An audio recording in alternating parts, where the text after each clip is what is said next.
The sun rose steadily over the horizon, exposing a withered wasteland of darkness. I struggled to lift myself from the coarse dirt ground. My gray eyes string in pain as they gloom over the aftermath of the undesirable. The darkest pit of hell just opened up. Dust covered my face as if I was a stone figure. My arms were bruised brown, my pale skin couldn't be distinguished.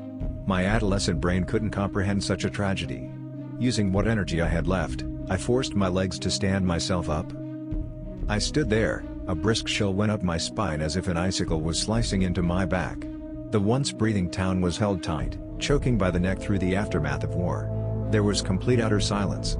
The town reeked of rotting flesh, accompanied by my tongue twitching vigorously from the taste of gunpowder. Countless mangled bodies stood silent before me. Quiet and lifeless. Many had their limbs stolen from them, left with nothing but a puddle of dark blood, which now stained the dull dirt ground. I was immobilized, frozen by fear, restricted to what horror stood over me. My arms were fixed beside my body. It was as if my emotions were acting as glue, keeping them stuck into place. Once where a chiming wooden oak clock tower overlooked the peaceful wood-built town was now smoking gray rubble, mixed with cindering ashes.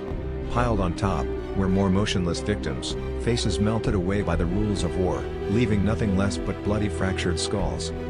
The entire town was in ruins. All that remains is dust. The bright green forest which surrounded our rural town once had trees that towered into the sky. Now every tree had crashed onto the ground, as if they were stomped on by a giant.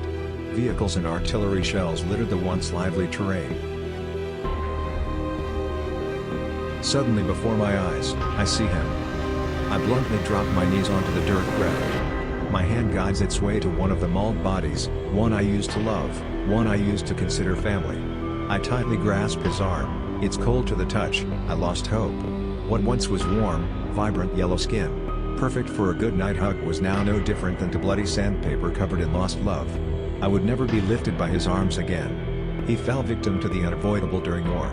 Death. My little heart sank deeper into my chest. Salty tears streamed down my dusty cheeks, droplets fall onto the dirt ground, accumulating into a small pond of despair. My bitter body shook in the light wind, I felt weightless. It was as if I were only a feather on a windy day. My tears could never replace what was lost. I wanted to stay with him. However, the chains of fear pulled me back. I couldn't look anymore at what terrors lay dead by my feet. I now stand here, wishing I was as lifeless as those before me. I faintly hear the sound of stomping of boots on the dirt ground, followed by a crunching sound, likely the sound of bodies getting stepped on. I lift my face to see a beastly figure. A beefy blood-soaked man wearing an army uniform completed with a camouflaged helmet towered over me. He must have been at least twice my height. In his hands was a gray rifle held tightly towards his bulky chest. He yells vigorously in a foreign language. It was incomprehensible. It was like comparing him to an animal trying to communicate with me. His face looked infuriated as I stood there stiff. The face before me burnt red with anger, followed with an evil squinting in the eyes, as if he was a tiger about to pounce on its prey. I stay standing, motionless, fear filled my veins. The man continues yelling in his angry voice, emphasizing certain words in his foreign language. He throws his arms forward and points his rifle towards me. I hastily flung my arms over my head and begin to whimper softly. My eyes tear up as they lock onto the man's eyes.